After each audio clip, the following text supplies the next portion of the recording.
والصلاة والسلام على رسول الله وعلى آله وصحبه أجمعين رب اشرح لي صدري ويسر لي أمري واحلل عقدة من لساني يفقهوا قولي.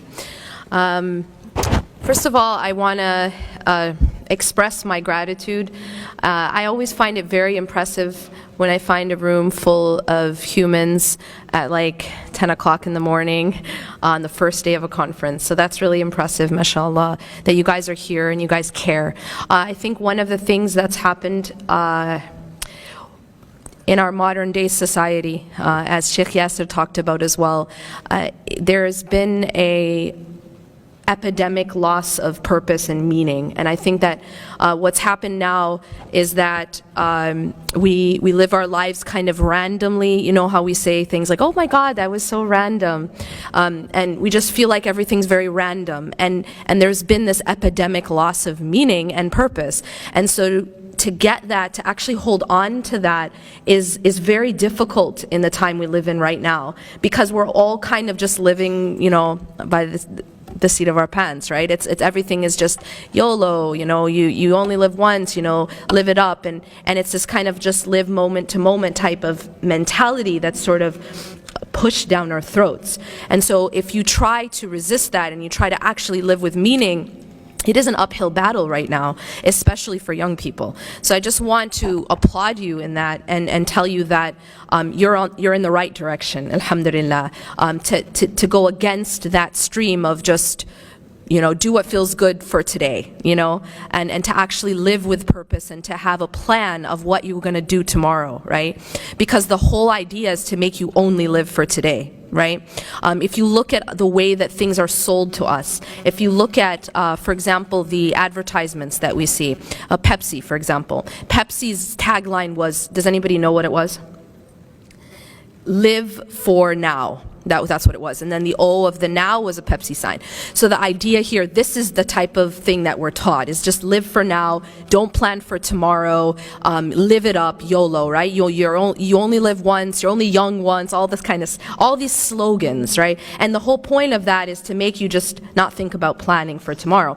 But that's completely the opposite of what Allah subhanahu wa ta'ala tells us, right? Because Allah tells us in the Quran the complete opposite. He says, وَلْتَنْظُرْ نَفْسٌ مَا قَدَّمَتْ لِغَدٍ, that Allah says, Allah is addressing the believers, and He's saying, He's telling us at the beginning of this ayah to have taqwa. يَا أَيُّهَا الَّذِينَ آمَنُوا اتَّقُوا اللَّهَ وَلْتَنْظُرْ نَفْسٌ مَا قَدَّمَتْ لِغَدٍ.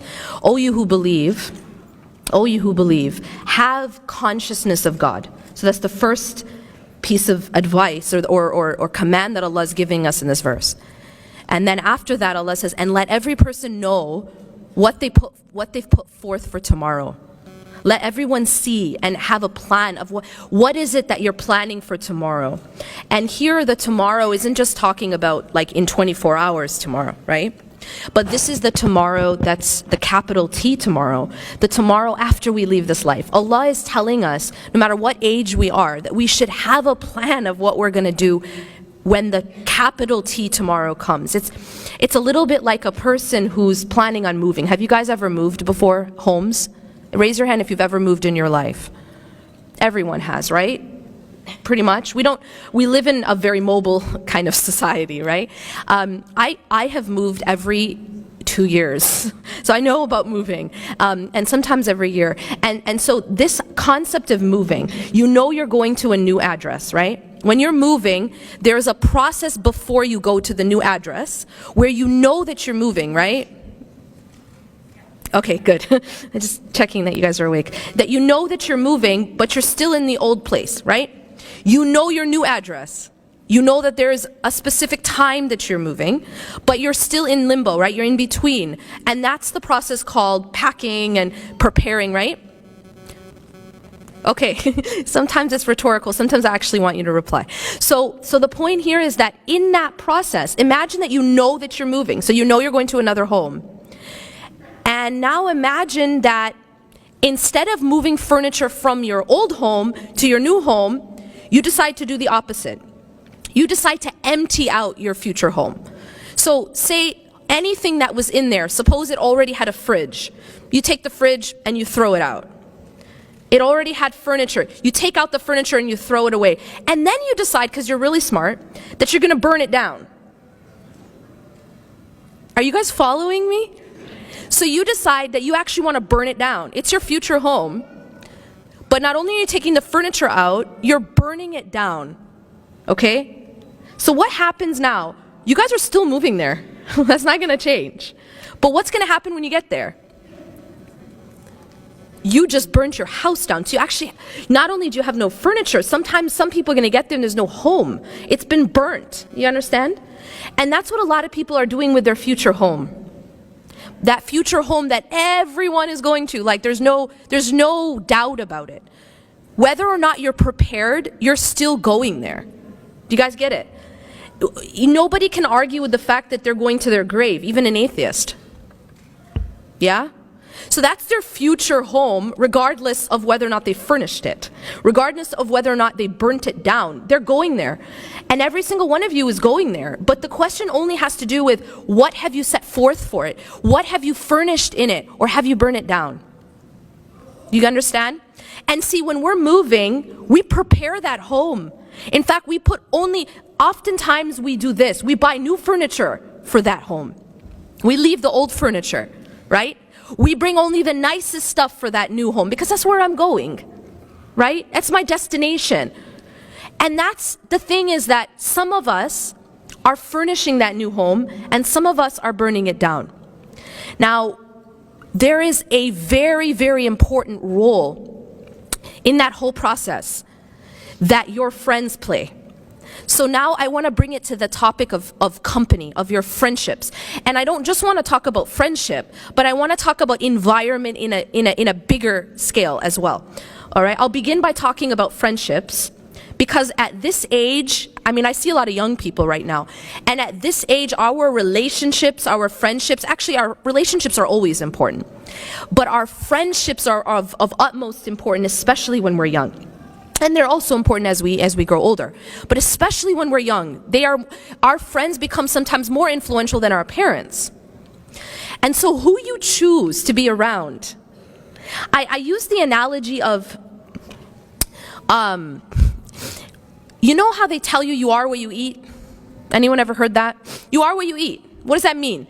It means that if you eat healthy, you're gonna be okay. And if you eat unhealthy, you're gonna be very simple, right?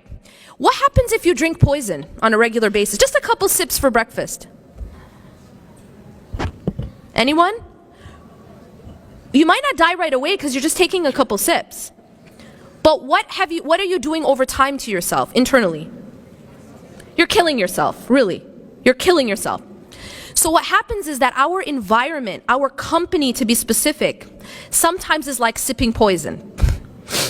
The people that we're around, the influence that they have on us, and I was noticing that, this idea, and Sheikh Yasser touched upon it, that people think, oh, but I'm not going to be influenced, I'm strong. That's like a person saying, I can sip poison, I'm not going to be influenced, I'm strong. Can anyone say that? No. Everyone will be influenced if they sip poison. And in the same way, your relationships will affect you. It's just a fact. The Prophet ﷺ said, Al-mar'u ala khalili, ala dini khalili. So that a human being is on the same way as their closest companion. Do you know what that translates to? That means that you should pick out your closest companion to be the exact image you want to be. Does that make sense? Because the Prophet ﷺ said that you will be like your closest companion. You'll be the same deen. And deen doesn't just mean religion, by the way. Deen just means a way. The way that they are. And that's why you find that when people are like BFFs, they're really, really close, they actually start to even have the same mannerisms. They pick up the same gestures. They make the same faces. You know what I'm saying? They laugh at the same stuff. We start to actually morph into the people that we're close to, yes or no? Yeah, you do. You do. You just start to become almost like the same person. This is what the Prophet ﷺ, he understood psychology before there was something called psychology. right? And he's telling us you will be on the way of your closest friend. So what does that translate to? It means that I should pick my closest friend to be someone that I want to become. And if your closest friend is not someone you want to become, then you need to sort yourself out. Because you become that person. And let me also add that it may not be a friend that you physically see, as Sheikh Yasser alluded to, and I'm going to get to that as well. It may be someone that you follow religiously online. It might be someone that you look up to and you're following every step, even what burger they ate that day. And that person you start to also become like. I found a really strange, this is just a personal thing, this strange phenomenon that I noticed, and that there was like, you'd know people who had certain stars, whether they were like athletes, that that was their role model. And it was like years and years growing up, this was like their role model. They actually acted like them. Like I started to notice that they would act like them. They would gesture like them. That you even become like people, even if you don't know them, but it's someone you've been following so closely and you admire so much that you start to actually become like them. So be very mindful who you take as that closest companion, because that's what you become. And I won't, repeat, but Sheikh Yasser also mentioned about the difference between the good company and the bad company, the perfume shop and the blacksmith shop. That we are influenced by our environment. But when I say to you that you are what you eat, what do I mean by that? I mean that every single thing that you surround yourself with or you take in affects you internally. So it's just like food, all right? What you listen to, what you look at, what you read, what you watch, what you talk about, all of this, think about it as input. It's like food that you're putting into your body, right? And so I ask people to imagine that every time you open your feed meaning your news feed, whether it's on Facebook, Instagram, Twitter, Snapchat, whatever it is, imagine that when you open up your feed, it's like opening up your fridge. That's what you're going to eat that day, okay? Now, can you imagine opening your fridge and here's what's in your fridge. Some rotten cheesecake covered in mold, right? Like a burger that's like, I don't know, by this point it's like toxic. Some bottles of poison. That's what's in your fridge. You open your fridge and that's what's in there. So what's going to happen to you? What's going to happen to you? Well, it doesn't take a genius. That's what you're intaking. That's your intake, right? And so that affects you. Now when you open your news feed, you have to judge it in the same way. That's your fridge. That's your fridge. You're not passive. I need you to understand, you are not passive. You're not passively intaking. You're actively intaking those things. You're not just looking at it. I need you to understand, there's no such thing as I'm just looking. Whatever you look at, it's like you're swallowing it. It's like you're eating it. Because the eyes are a window to the heart. That's the way Allah designed it. You can't look at something without it affecting your heart. Same thing with the ears. The ears are an inlet to the heart. And so you don't listen to something and you're just passive, right? You're not just looking at that fridge. Those are the things that you're swallowing. Does that make sense? And so what I ask people to do is, number one, please find friends that you want to become.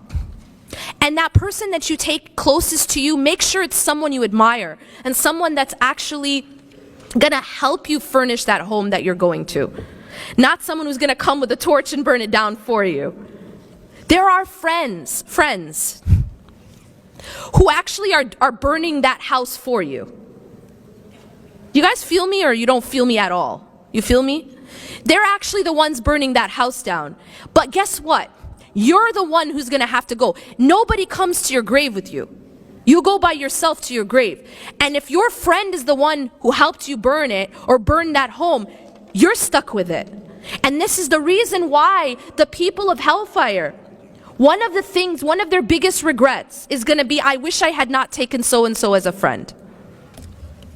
I wish I had not taken so-and-so as a friend. Because the problem is, our friendships, our companionship affects us deeply. And it either helps us build and furnish that home, or it helps us burn it down. And I'm telling you this because it's in your best interest. I don't get anything for whether, depending on how you furnish your home, it doesn't change my home. Because even the Prophet ﷺ is not held accountable for the result. So what about me? I don't know nothing. Only thing that I am doing right now is telling you what's in your best interest. And I'm just trying to help you. But see, you have to go there alone.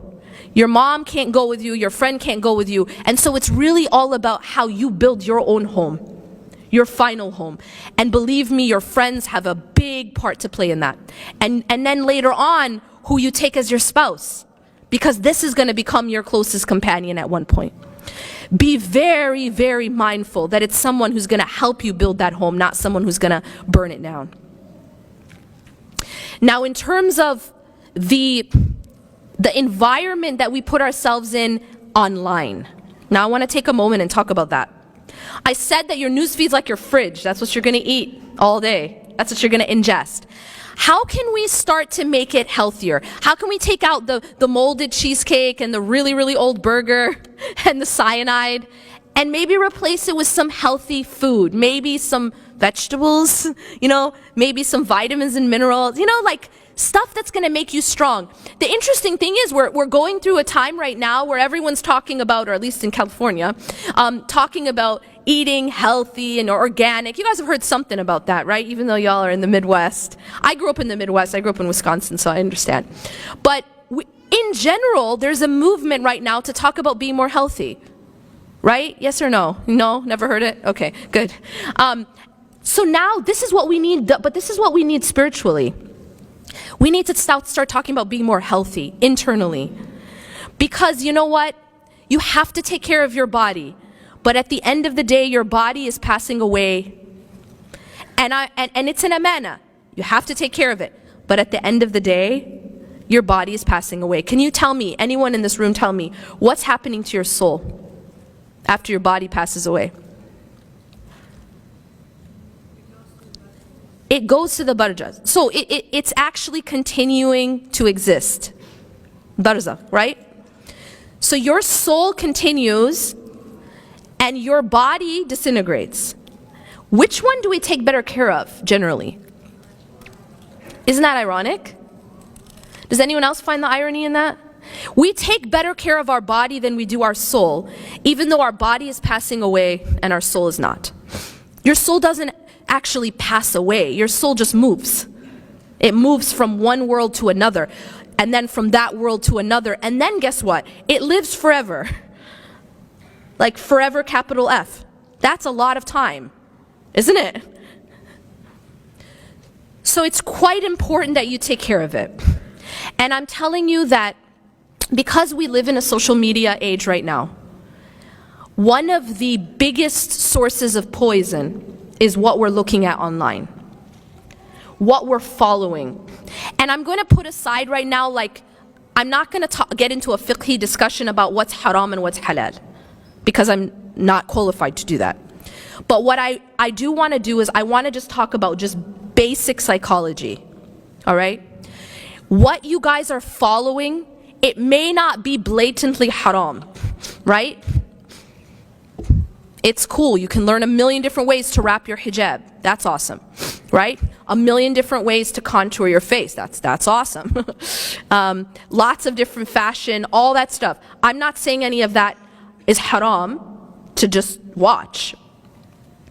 But here's the problem. The problem is when that becomes the focus. That becomes the focal point. The only thing that you're looking at is fashion, what kind of burger someone's eating, how all the various ways to wrap your hijab, all the various ways to do makeup tutorials, and somehow everyone ends up looking identical after these tutorials. Do you ever notice that? Yeah, it's really, really bizarre. But my point right now isn't haram and halal. My point is what matters most. And the thing about psychology is that whatever you are focused on most, that is what becomes central in your life. And so a person who's only looking at fashion, who's only looking at material things, dunya, what's this person wearing, what's that person eating, which parties are they at, do you guys get what I'm saying? If that's the only thing that you're looking at every single day, guess what's going to be most important to you? Fashion, material things, what people are wearing, what people are eating. That's it. And what happens is you've just left what really matters. And so my point to you is, if you can change what you're looking at every day and make it something a little bit more healthy, a little bit more maybe inspiring, something that's going to actually help you to build your home, something that's going to help you furnish your home, then you will actually be in a better position. Because now you'll be using social media rather than social media using you. You can use it as a tool for either good or bad, or just a waste of time. Lastly, because I really do have 5 minutes left, I want to just leave you guys with some advice, some practical advice. And I told you guys that you take care of your body. We all do, and we need to, but we've neglected our soul. We've neglected that home that we're definitely moving into. So I want to just leave you guys with 3 points of how you can furnish that home, and how you can not just, improve your own internal being, but also be a better friend for others. The first thing is the salah. I can't talk to an audience without talking about salah. And the reason for that is salah is the oxygen that keeps us alive. It is the spiritual oxygen of the heart and soul. And so the salah will allow you to be able to be healthy in the same way that oxygen allows you to continue to live. And if a person is eating organic vegetables and green juices, and they're really, really healthy, but they're not breathing, what's going to happen to them? Come on, you guys don't have to be a doctor. You're gonna die if you don't breathe, right? And it doesn't matter how healthy your food is.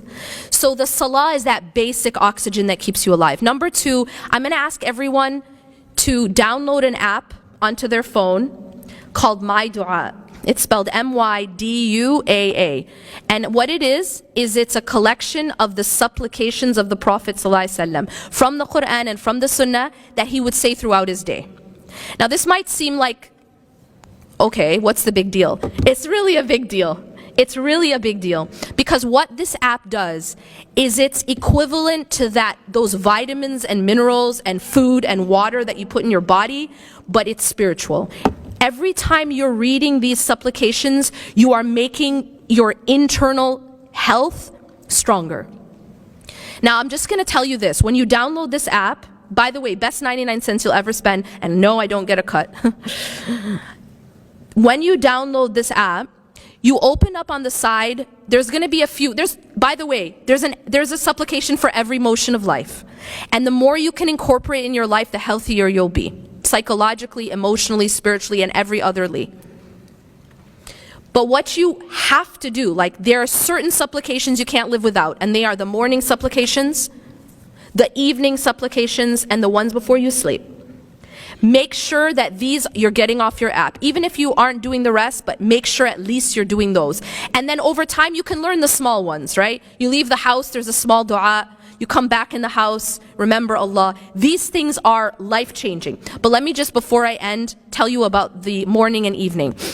You go to this app. The good thing about this app is there's this thing called a star. You can star the supplications that you want to do, because there's like 25 of them. It might take you an hour and never do it again. It's better for you to make a small list and to be consistent, because the Prophet ﷺ said that Allah loves the actions that are consistent, walau aqal, even if they're small.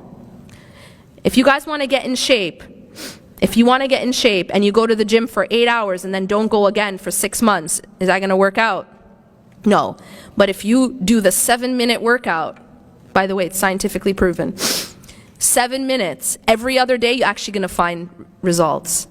But that's because consistency is how Allah designed the world. That consistency is what brings results. So even if it's a few, you star them, that becomes your starred list, but you're consistent. You will find that it will have a profound effect.